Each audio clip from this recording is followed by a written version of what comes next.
Sa ngalan ng Ama at ng Anak at ng Espiritu Santo, Amen. ang pagpapala ng ating Panginoong Kristo, ang pag-ibig ng Diyos Ama, at ang pagkaisa ng Espiritu Santo na way sumainyong lahat. At sumaiyo rin.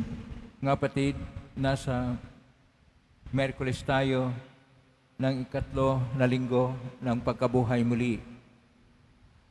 Iaalay po natin sa misa natin ngayon ang ating intensyon para sa conclave o pagtitipon ng mga pinuno ng ating simbahan upang maghalal ng Santo Papa.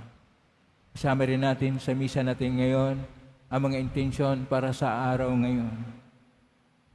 Ang inyong mga intensyon kay narito sa loob at sa labas ng Basilica Minor at Pamansang Nambana ni Jesus Nazareno. Ang mga intensyon naman nakiisa sa atin sa mitan ng live streaming through Facebook Live, YouTube, X, Instagram, TikTok, at iba pang social media dito sa ating bansa at iba't ibang dako ng mundo. Idagdag rin natin ang ating intensyon para sa kapayapaan sa buong mundo, lalo't higit na sa Israel at sa Ukraine. Mga minamahal kong mga kapatid, ang pag-uusig ng mga Kristiyano ay siyang hudyat ng paghihirap ayon pa sa gawa ng mga apostol. Sa ating Ebanghelyo ngayon, San Juan, tayo ay tinatawag ng ating Panginoon na magkaroon ng pagtalima sa kalooban ng Diyos, sapagkat ang kalooban ng Ama ay siyang dapat masunod. Ngunit sa mga sandali na ang ating mga sariling interes at kahilingan ay siyang umiiral at tayo nagkasala, dumalo po tayo sa mga Panginoong nagpapatawad ng lubos. Sinugong tagapagpagaling sa mga nagsisisi, Panginoon, kaawaan mo kami. Panginoon, kaawaan mo kami. Dumating na tagapaganyayang mga makasalanan ay magsisi, Kristo, kaawaan mo kami. Kristo, kaawaan mo kami. Nakaluklok ka sa kanan ng Diyos Ama para ipamagitan kami, Panginoon, kaawaan mo kami. Panginoon, kaawaan mo kami. Kaawaan tayo ng makapangyarihang Diyos. Patawarin tayo sa ating mga kasalanan at patnubayin tayo sa buhay na walang hanggan. Amen. Manalangin tayo. Ama naming makapangyarihan, Ikaw ang nangangasiwa kailanman sa pinamahalaan mong sambayanan para mo ng awang bigyan ang iyong simbahan ng tagapangasiwang kalulugdan mo sa kabanalan at magmalasakit sa aming ikaunlad araw-araw. Sa pangitan ni Kristo kasama ng Espiritu Santo, magpa-walang hanggan. Amen. Magsiupo muna ang lahat.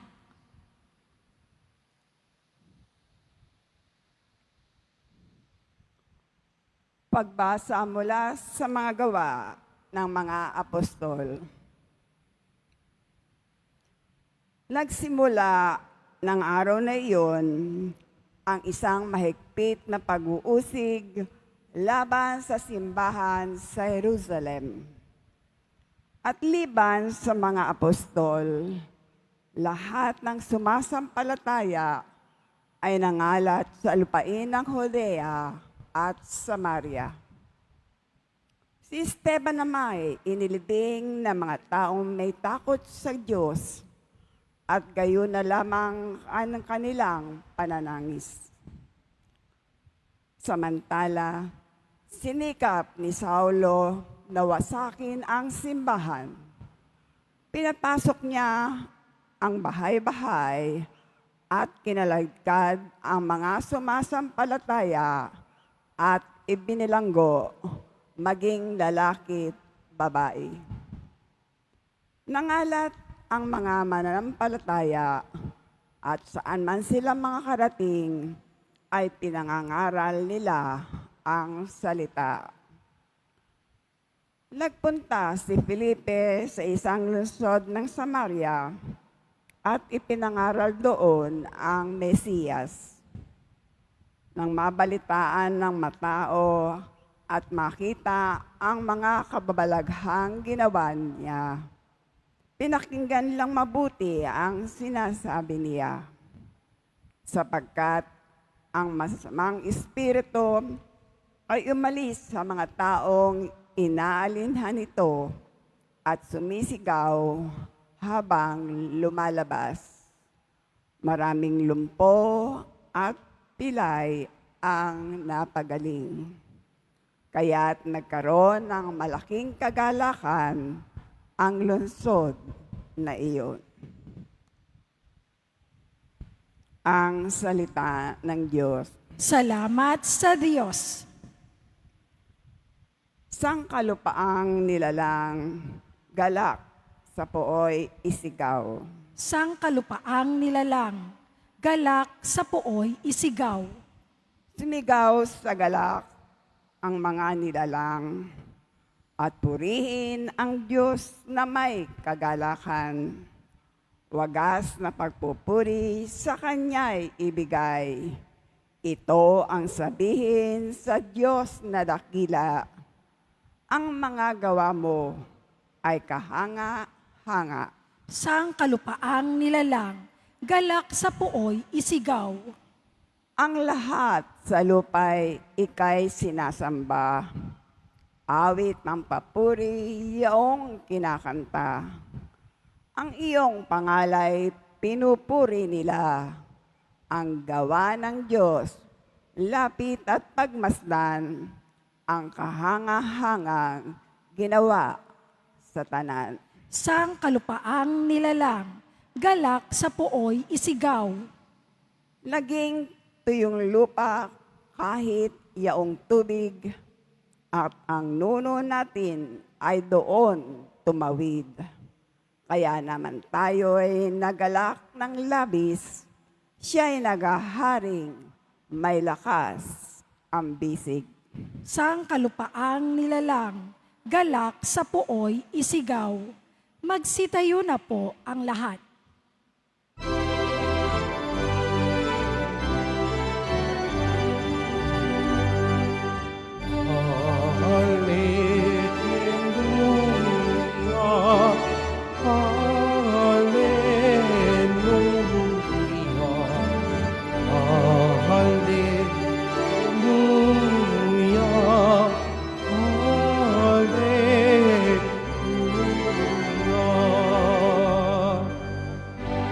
Mabubuhay na totoo ang lahat ng mga tao na nananalig kay Kristo. Hallelujah,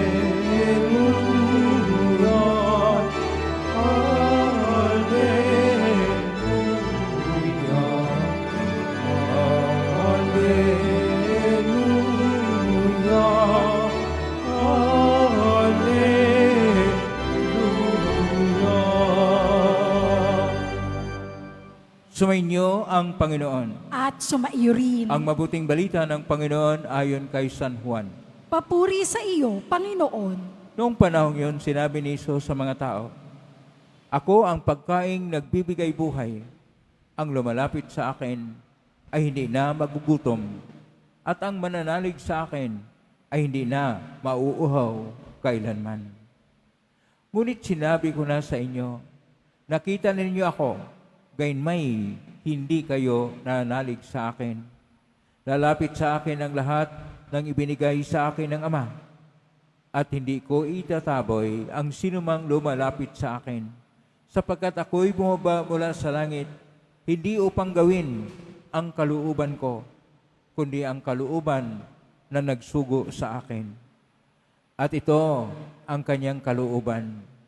Huwag kong pabayaang mawala kahit isa sa mga ibinibigay niya sa akin, kundi muling buhayin sila sa huling araw. Sapagkat ito ang kalooban ng aking Ama, ang lahat na makakita at manalig sa anak ay magkaroon ng buhay na walang hanggan. At sila'y muli kong bubuhayin sa huling araw. Ang mabuting balita ng Panginoon. Pinupuri ka namin, Panginoong Heso Kristo. Magsiupo muna ang lahat. Isang mapagpalang araw po sa inyong lahat. Purihin po natin ang ating pong Isus na sarino na buhay muli. Ngayon po sa Miyerkules ng ika-3 na linggo ng pagkabuhay muli ng Panginoon, ang atin pong tema ay tungkol sa kalooban ng Diyos. Ulitin ko po, kalooban ng Diyos. At napahayag po ang kalooban ng Diyos na kahit inuusig ang unang mga Kristiyano, nagpapatuloy sila sa kanilang ginagawa. Ang pinakalat ni Saulo o maging Pablo ay nagpapahayag ng Ebanghelyo at si Filipe nagpunta sa Samaria at nagpapatuloy siya ng pagpapahayag ng Ebanghelyo ng Mesiyas at gumagawa ng mga kababalaghan. Sa ating Ebanghelyo ni San Juan, Kapitulo 6, verso 35 hanggang 40, pinapahayag ngayon ng Panginoon ang kalooban ng Diyos na siya hindi lang na pagkain na nagbibigay buhay at hindi na mauhaw at magutom kailanman ang lumalapit at manalig sa Kanya, siya ay nagpahayag na ang kalooban ng Diyos ay dalhin ang lahat sa kaligtasan. Sa salita ng ating Panginoon, ang kalooban ng Diyos ay ratsonael. Ratsonael. Pero ang ating mga pagbasa, hindi nakasulat sa Hebreo gaya ng ibang mga pagbasa. At sa Koinoko na Grigo, na ito yung pagkasulat ng ating Ebanghelyo at ng ating unang pagbasa, ang kalooban ng Diyos ay telema to theo. Telema to theo. Na nasali naman sa Latin dahil nakasulat, sinalin sa Latin ang ating Koinoko na Grigo na mga skriptura ng voluntas Dei. Ang kalooban ng Diyos ay mayroon pong 3 dimensyon. Ang unang dimensyon, ang kalooban ng Diyos ay perpekto o ganap. Pangalawa, ang kalooban ng Diyos ay nakasulat na. At ito'y nakasulat sa Lumang Tipan at sa Bagong Tipan. Sa Lumang Tipan, nakasulat po doon sa iba't ibang mga aklat, lalo na sa aklat ng mga propeta. At pangatlo, ang kalooban ng Diyos ay ang plano ng Diyos na mayroong 2 klase. Ang lihim na panukala ng Diyos at ang napahayag. Ang napahayag ay ang Ebanghelyo ng ating Panginoon. At ito yung sa ating Ebanghelyo ni San Juan, Kapitulo 6, versikulo 30 hanggang sa versikulo 40. At ang ating Ebanghelyo ngayon ay sa bahagi ng versikulo 35 hanggang 40. At pinapahayag ng ating Panginoon na ang nakasulat sa Ebanghelyo na plano ng Diyos sa atin o kalooban ng Diyos sa atin na ang lahat ng lalapit sa Kanya ay magkaroon ng pagkabuhay muli. Ibig sabihin, buhay na walang hanggan. Siya na, ang ating Panginoon na nabuhay muli, siya na nabuhay muli pagkatapos nung pinatay na siyang pagtubos sa atin, ang Kanyang kamatayan, ay nabuhay muli at tayo na nabinyagan sa pangalan ng ating Panginoon, magkaroon din tayo ng pagkabuhay muli o buhay na hanggan kung tayo ay nabubuhay ayon sa diwa ng ating binyag. Ibig sabihin dito, kahit na tayo ay binigyan na ng biyaya ng ating Panginoong Hesus dahil namatay siya para sa atin at nabuhay muli para sa atin, na tayo sana automatic ay magkaroon ng buhay na walang hanggan, magkaroon tayo ng buhay na hanggan kung tayo ay nabubuhay ayon sa diwa ng ating binyag. Ibig sabihin, binyagan tayo sa pangalan ng ating Panginoon, pero ang diwa ng binyag, ibig sabihin dito, ang pagsabuhay ng kalooban ng Diyos. At ano po ang number 1 na kalooban ng Diyos? Ito po ay ang pagtupad ng misyon bilang Kristiyano. Na una, atin pong mahalin o ibigin ang Diyos higit sa lahat at mahalin ang ating kapwa-tao gaya ng pagmamahal sa sarili. Ito yung pagtupad sa kalooban na tayo ay nabubuhay ayon sa utos ng Diyos. Pangalawa, ito yung pagkaroon ng isang klaro at matapang na pagsasaksi sa ating pananampalataya o ng ating pananalig sa Diyos. Sapagkat ang ating pananampalataya ay kailangan nating ipahayag, kailangan nating ibahagi, kailangan nating ipalaganap sa ating kapwa-tao upang makilala ang Diyos at kung makilala siya ay mahalin at paglingkuran upang maging bahagi siya sa lahat na tinubos ng ating Panginoon at magkaroon ng buhay na hanggan. At pangatlo, ito po ang pagtupad sa misyon na banal. Ano po yung misyon na banal? Ito yung ating mga misyon sa lahat ng mga Kristiyano. Anuman ang katayuan sa iyong buhay, ikaw ay may misyon. Ano po ang misyon ng mga tao na nasa pamilya? Ang inyo pong misyon bilang tatay at nanay ay ang pagtataguyod sa lahat ng mithiing Kristiyano at ang pagbuklod ng pamilyang Kristiyano na kayo ay matapat sa Diyos, matapat sa sakramento ng kasal, na kayo ay naguhubog ng inyong mga anak sa buhay Kristiyano.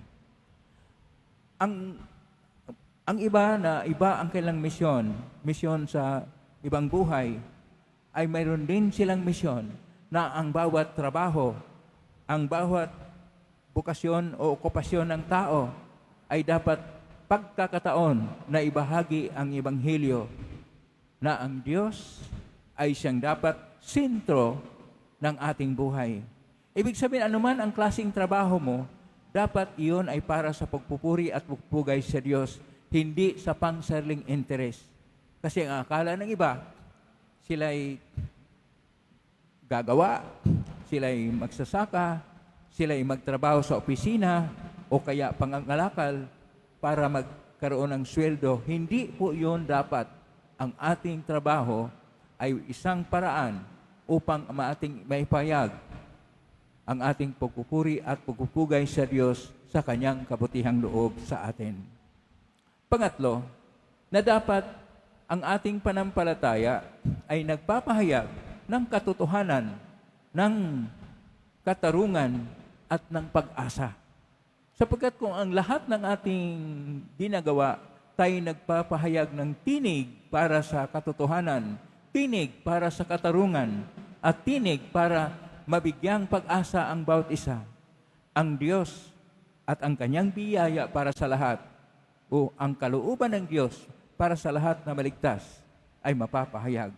Sapagkat kung tayo ay sumasama lang sa daloy ng buhay, hindi po tayo naging Kristiyano.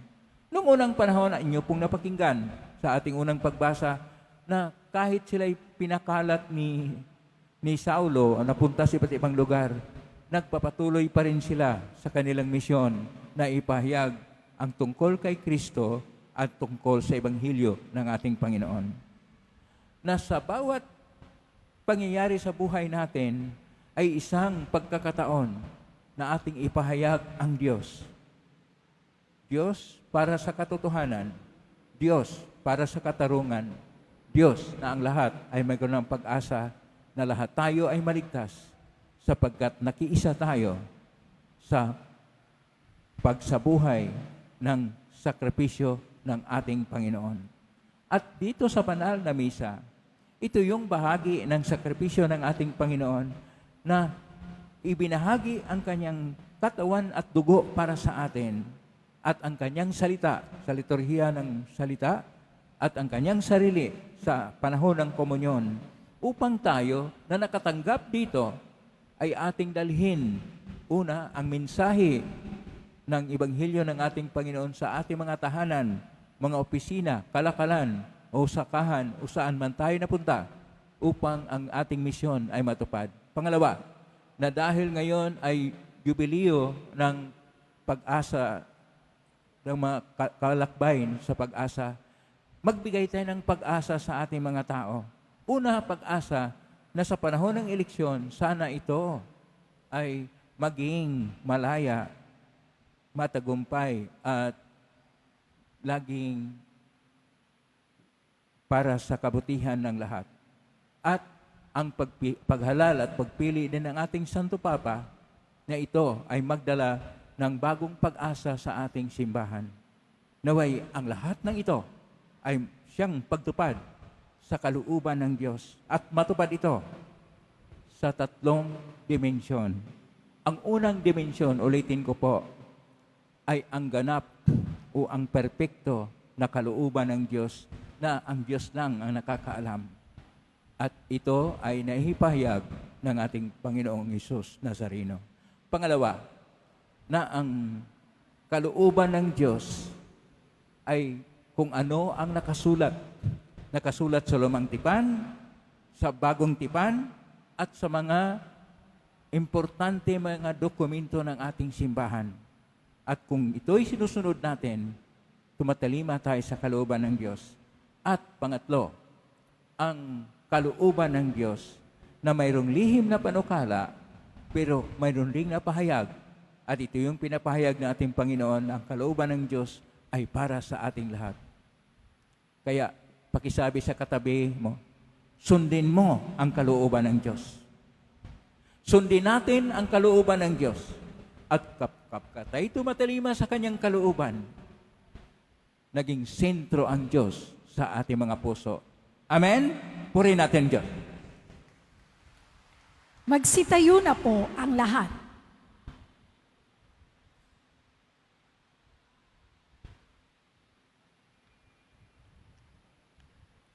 Minamahal kong mga kapatid, taglay ang pagtitiwala sa pagiging bukas loob ng Diyos Ama na naghandog sa atin ang kanyang anak sa Ekaristiya bilang pagkain para sa ating kaluluwa.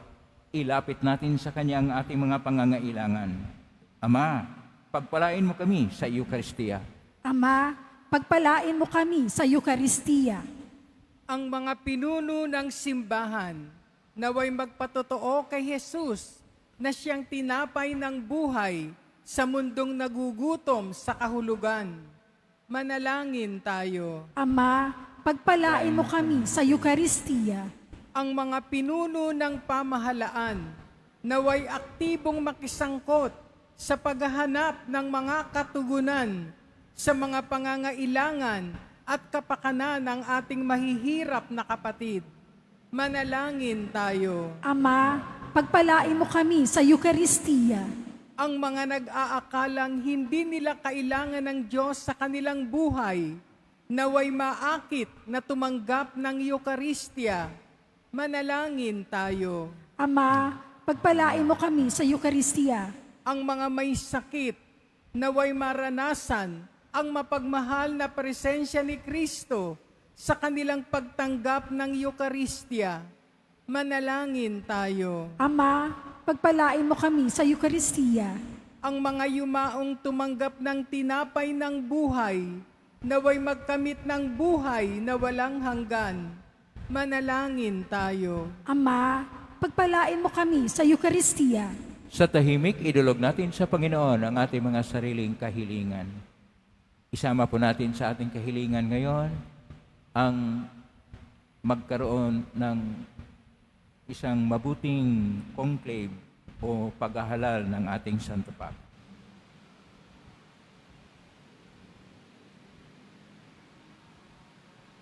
Ama naming nasa langit, gawin mo kaming tapat na nagpapasalamat para sa handog mong Eucharistia na siyang nagbibigay ng pag-asa at kahulugan sa aming buhay. Hingam ito, hingitan ni Kristo na aming Panginoon. Amen. Magsiupo muna ang lahat.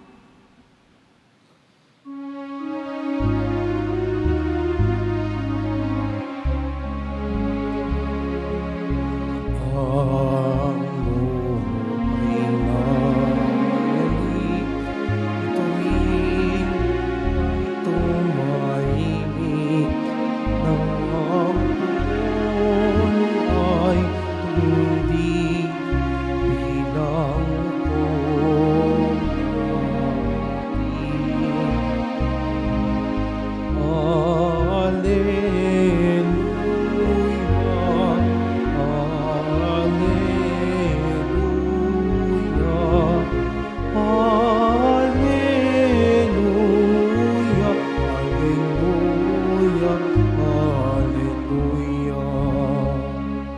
Magsitayo na po ang lahat. Manalangin kayo mga kapatid, upang ang paghahain natin ay kalugdan ng Diyos Amang makapangyarihan. Tanggapin nawa ng Panginoon itong paghahain sa iyong mga kamay, sa kapurihan niya at karangalan sa ating kapakinabangan at sa buong sambayanan niyang banal. Ama naming lumikha, naway sumaamin ang masaganang batis ng iyong awa, upang pakundangan sa mga alay na sa iyo na aming inihanda. Kami magkamit ng tagapangasiwa na sa iyong simbahay, mamahala sa kalugod mo at aming ikatutuwa sa pangitan ni Kristo kasama ng Espiritu Santo, magpa sa walang hanggan. Amen. Sumainyo ang Panginoon. At sumaiyo rin. Itaas sa Diyos ang inyong puso at diwa. Itinaas na namin sa Panginoon. Pasalamatan natin ang Panginoong ating Diyos. Marapat na siya ay pasalamatan. Ama naming makapangyarihan, tunay marapat ni kay aming pasalamatan. Ngayong ipinagdiriwang ang paghahain ng Mesiyas, ang maamong tupa na tumubos sa aming lahat. Naghahaing walang humpay ang anak mong minamahal upang magkasalo-salo ang tanan sa piging ng iyong buhay. Hindi na mamatay ang inihain sa krus. Ang sa krus ipinakoy, buhay lagi bilang handog. Kay kaysa namang helsi si awit ng papuri siyang pay sa kalangitan, kami nagbumini sa kadakilaan.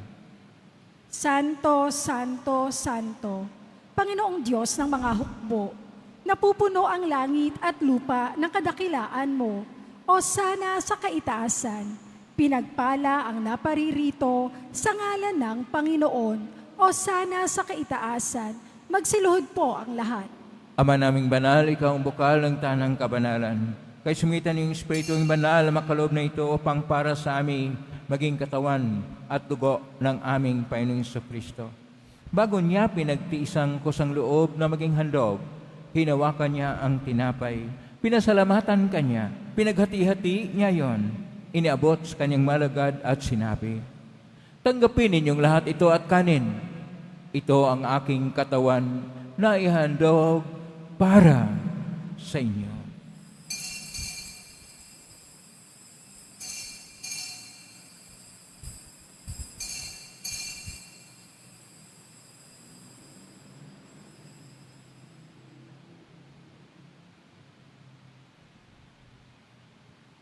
Gayon din naman nung matapos ang hapunan, hinawakan niya ang kalis. Muli kanyang pinasalamatan. Inabot niya ang kalis sa kanyang malagad at sinabi, tanggapin ninyong lahat ito at inumin. Ito ang kalis ng aking dugo ng bago at walang hanggang tipan. Ang aking dugo na ibubuhos para sa inyo at para sa lahat sa ikapagpapatawad ng mga kasalanan. Gawin niyo ito sa pag-alala sa akin.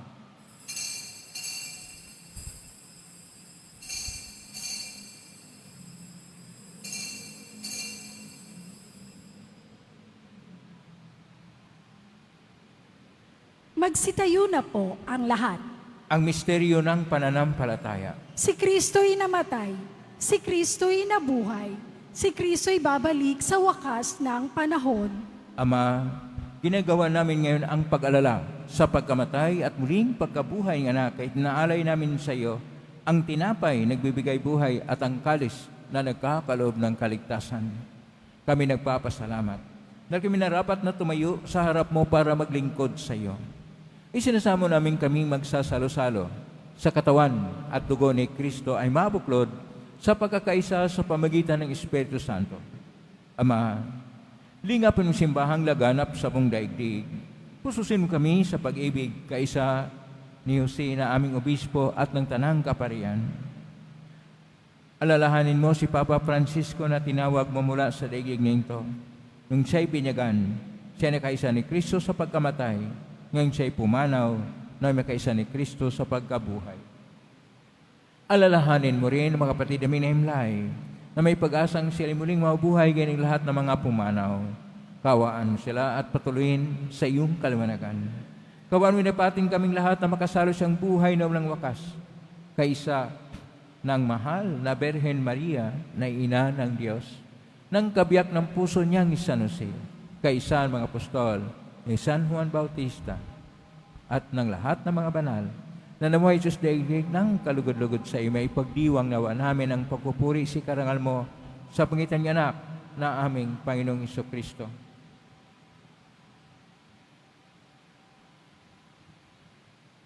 Sa pamamagitan ni Kristo, kasama niya at sa Kanya,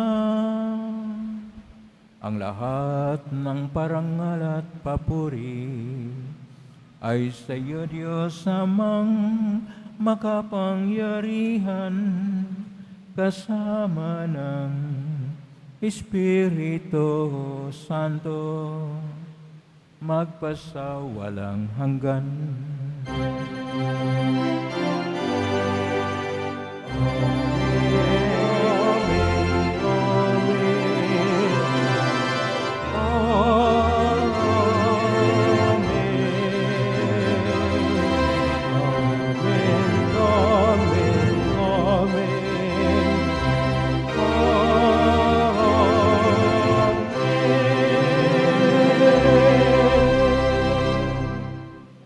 Sa tagubilin na marigaling na utos sa turo ni Jesus sa Panginoon natin at Diyos, ipahayag natin ng lakas loob.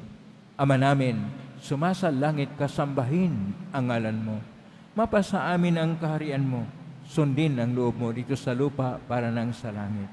Bigyan mo kami ngayon ng aming kakanin sa araw-araw at patawarin mo kami sa aming mga sala para nang pagpapatawad namin sa nagkakasala sa amin, at huwag mo kaming ipahintulot sa tukso at iadya mo kami sa lahat ng masama. Hinihiling namin kami iadya sa lahat ng masama, pagkalooban ng kapayapaan araw-araw, iligtas sa kasalanan at talay sa lahat ng kapahamakan, samantalang aming pinanabikan ang dakilang araw ng pagpapahayag ng tagapagligtas naming si Jesucristo. Sapagkat iyo ang kaharian, at ang kapangyarihan, at ang kapurihan, magpakailanman. Amen. Panginoong Jesucristo, sinabi mo si mga apostol, kapayapaan ang iniiwan ko sa inyo, ang aking kapayapaan na binibigay ko sa inyo. Tunghayan mo ang aming panampalataya at huwag ang aming pagkakasala. Pagkalooban mo kami ng kapayapaan at pagkakaisa ay iyong kalooban, kasama ng Espiritu Santo, magpa sa walang hanggan. Amen. Ang kapayapaan ng Panginoon ay laging sumainyo. At sumaiyo rin. Magbigayin kayo ng kapayapaan sa isa't isa. Kapayapaan sa inyo. Peace be with you. Kordero ng Diyos na nag-aalis ng mga kasalanan ng sanlibutan, maawa ka sa amin. Kordero ng Diyos na nag-aalis ng mga kasalanan ng sanlibutan, maawa ka sa amin. Kordero ng Diyos na nag-aalis ng mga kasalanan ng sanlibutan, ipagkaloob mo sa amin ang kapayapaan. Magsiluhod po ang lahat.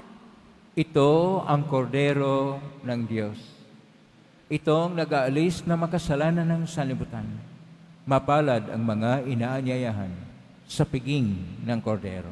Panginoon, hindi ako karapat-dapat na magpatuloy sa iyo, ngunit sa isang salita mo lamang ay gagaling na ako. Pagsangga.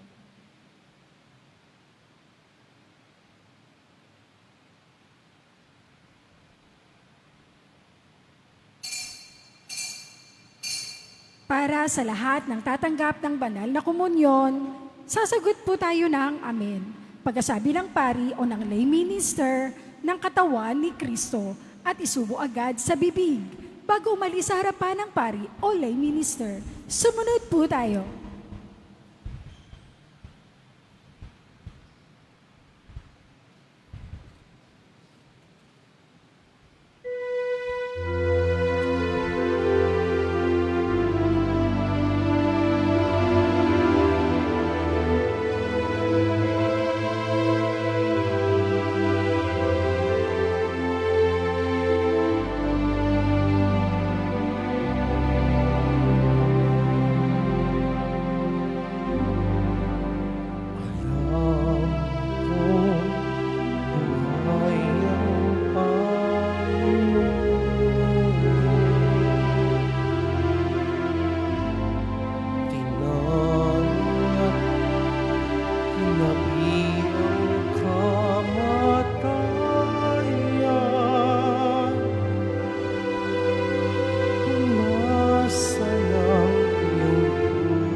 Announcement, mga kadiboto, mabibili pa rin po sa ating parish office ang Nazareno images, Nazareno medallion, ang Nazareno novena and prayer booklet in English or Tagalog. Pagkatapos ng misa, wiwisikan po ang lahat ng banal na tubig. Pinagkikiusapan ng lahat na manatili lamang muna sa inyong mga lugar.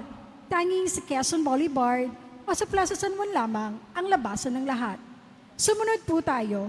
Maraming salamat po sa inyong pagdalaw at pagsisimba sa Basilica Minor at ang bansang dambana ni Jesus Nazareno. Magsitayo na po ang lahat.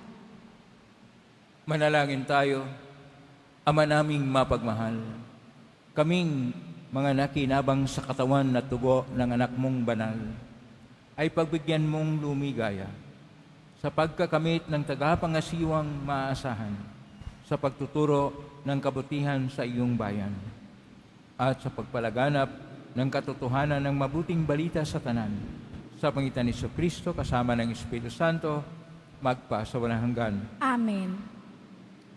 Maraming salamat po sa inyong pagdalaw sa tahanan ng ating pong Isus Nazareno. Ngayong tayo ay nag-aalay ng banal na misa para sa conclave. Conclave, pagtitipon ng mga kardinal doon sa Roma upang maghalal ng bagong Santo Papa. At ito po ang ating misa ngayon ay intensyon para doon.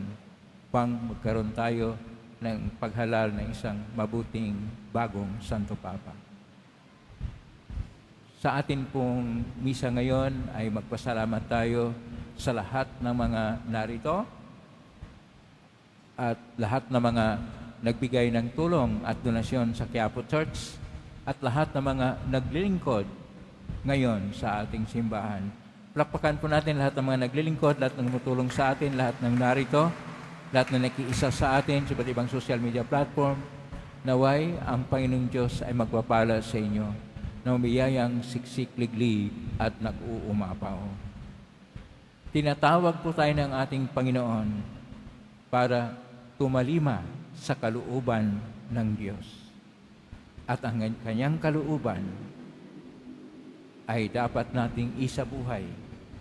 Ang kanyang kalooban ay dapat nating ibahagi sa iba upang ang Diyos ay siya maging sentro ng ating puso at ng ating lahat ng gawain sa buhay. Ngayon na po ang paguspas. Mangyari po lamang itaas pagya ang mga bagay na puspasan. Sumainyo ang Panginoon. At sumaiyo rin. Mahal na poong Jesus Nazareno, inihayag mo sa pangitan ng cross ang walang maliw na pag-ibig ng Diyos sa sangkatauhan. Pakinggan mo ang kahilingan lalo na para sa mga nangangailangan na iyong awa at tulong. Makamtan nawa namin ang iyong kasagutan na may utang na loob na tinatanaw. Basbasan din po ninyo itong mga imahin at dasalan upang lalo kaming manalangin at magtiwala. Sa pangitan ng benisyon nito, naway lalo kaming maging mapaglingkod, masunurin at tapat sa iyo na aming malahating Panginoon, magpa sa walang hanggan.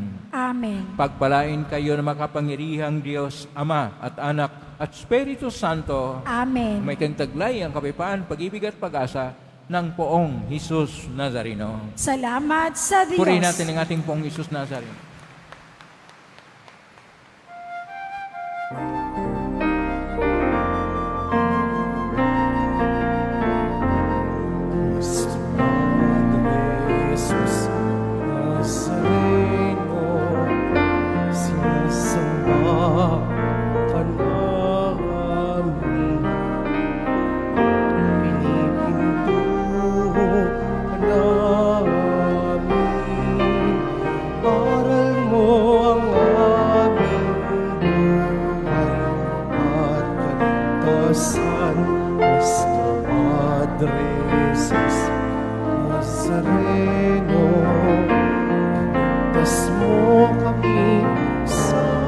Kasalanan ang krus mo kinamatayan ay saysay ng aming kaligtasan. Nuestro Padre Jesus Nazareno, marangal